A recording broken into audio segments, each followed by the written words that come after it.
আজ বিশ্ব অর্থনীতিতে এমন এক অভূতপূর্ব ঘটনা ঘটেছে যা আমেরিকা সহ পুরো পশ্চিমী দুনিয়ার অর্থনৈতিক বিশেষজ্ঞদের সম্পূর্ণ স্তব্ধ করে দিয়েছে। ভারতের কেন্দ্রীয় bank reserve bank of India বা আরবিআই একটি মাস্টার স্ট্রোক দিয়ে দেশের ব্যাংকিং ব্যবস্থার মাধ্যমে রেকর্ড পরিমাণ ফরেন কারেন্সি ভারতমুখী করেছে। আজ ভারত 72 বিলিয়ন মার্কিন ডলারের চেয়েও বেশি বৈদেশিক মুদ্রা নিজেদের দেশে টেনে এনেছে, যার ফলে আমাদের ফরেক্স রিজার্ভ আজ নতুন উচ্চতায় পৌঁছে গেছে। যেখানে বড় বড় পশ্চিমী দেশ অর্থনৈতিক সংকটে জর্জরিত, সেখানে আজ ভারতের অর্থনৈতিক শক্তি বিশ্ব দরবারে 1 নম্বর স্থানে অবস্থান করছে। কিন্তু প্রশ্ন হলো, কিভাবে মাত্র কয়েক মাসের মধ্যে ভারত এত বড় এক বিশ্ব রেকর্ড করে ফেলল? কেন আমেরিকা আর পশ্চিমী শক্তিগুলো ভারতের এই অবিশ্বাস্য পদক্ষেপে অবাক হয়ে গেল? আর সবচেয়ে বড় প্রশ্ন, হাজার হাজার কোটি ডলার ভারতে আসার পরেও আমাদের ইন্ডিয়ান রুপির ওপর এর আসল প্রভাব কি পড়ছে? ভারত কি ভবিষ্যতের যে কোনো অর্থনৈতিক যুদ্ধ মোকাবেলা করার জন্য নিজেদের বিশ্বজয়ী এক ওয়ার চেস্ট তৈরি করে ফেলল? আজকের এই বিশেষ পর্বে আমরা অত্যন্ত সহজ ও সরল ভাষায় এই সমস্ত কূটনীতি ও অর্থনীতির ভেতরের খবর বিশ্লেষণ করব।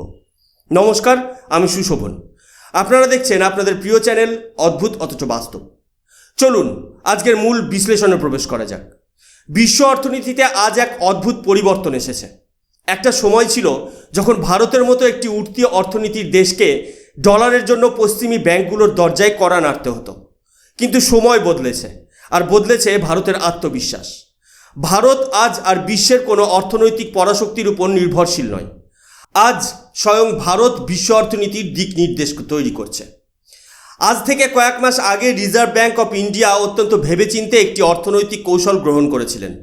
উদ্দেশ্য ছিল বিশ্ব বাজার থেকে ভারতের ব্যাংকিং সিস্টেমে বেশি করে ইউএস ডলার টেনে আনা। আরবিআই অনুমান করেছিল যে এই পদক্ষেপে ভারত বিশাল পরিমাণ ডলার আনবে।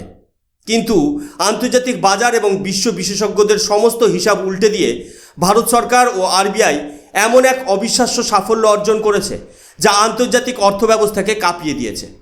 মাত্র কয়েক সপ্তাহের মধ্যে বিশ্বজুড়ে থাকা অগণিত প্রবাসী ভারতীয়দের বিশ্বাস এবং ভারতের মজবুত অর্থব্যবস্থার উপর ভরসা করে প্রায় 72 বিলিয়ন মার্কিন ডলার ভারতে প্রবেশ করেছে।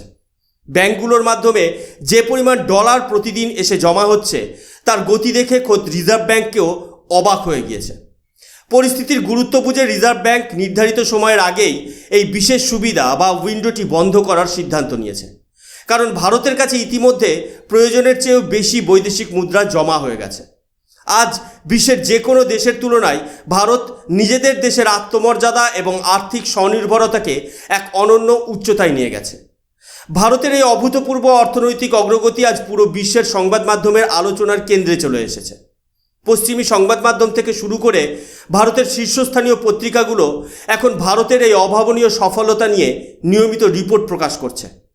প্রথম আন্তর্জাতিক ও জাতীয় খবরের প্রধান শিরোনামটি খেয়াল করুন।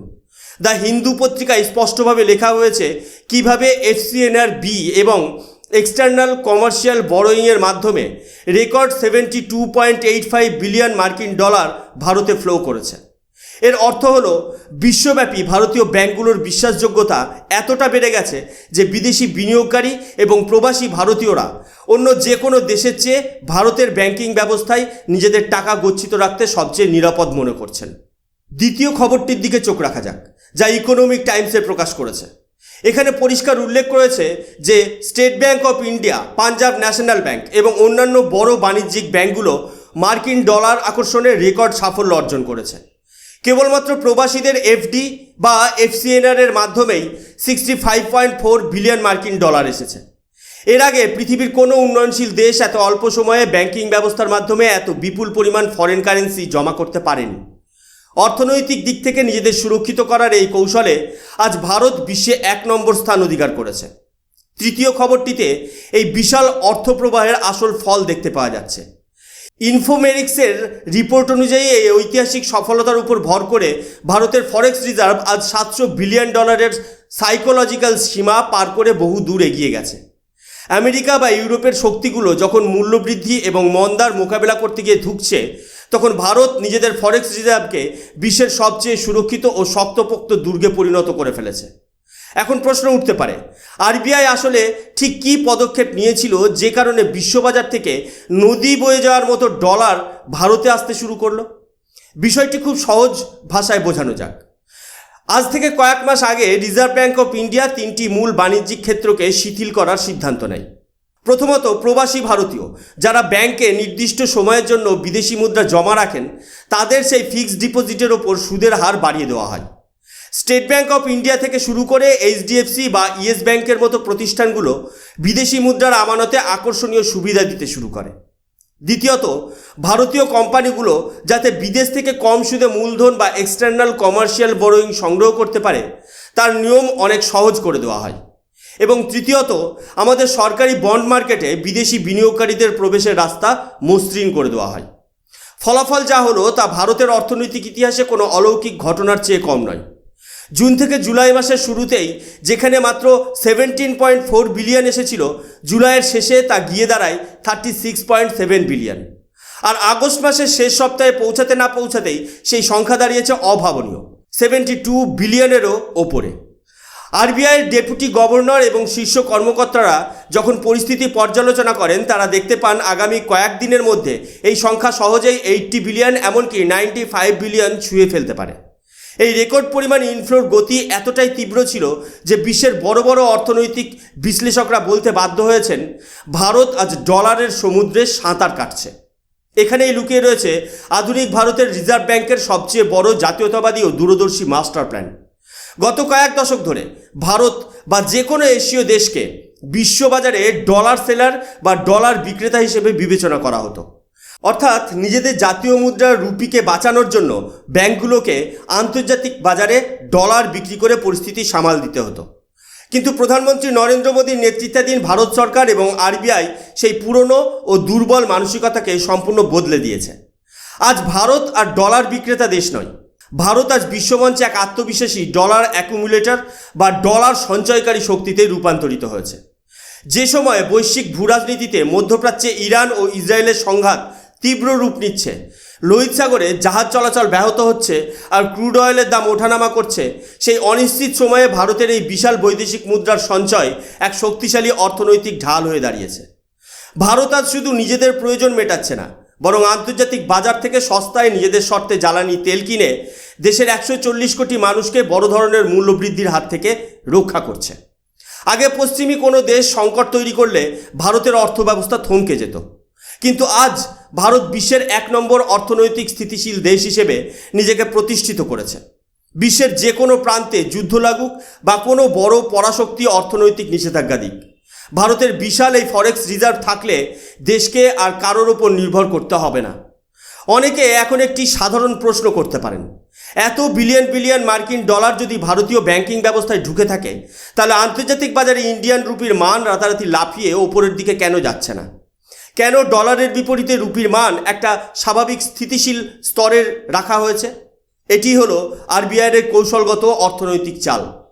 আরবিআই যদি চায় তবে এই মুহূর্তে ব্যাংকে আসা ডলারগুলো খোলা বাজারে ঢেলে দিয়ে রুপির মান আর্টিফিশিয়াল বা কৃত্রিমভাবে অনেক শক্তিশালী করে দেখাতে পারে।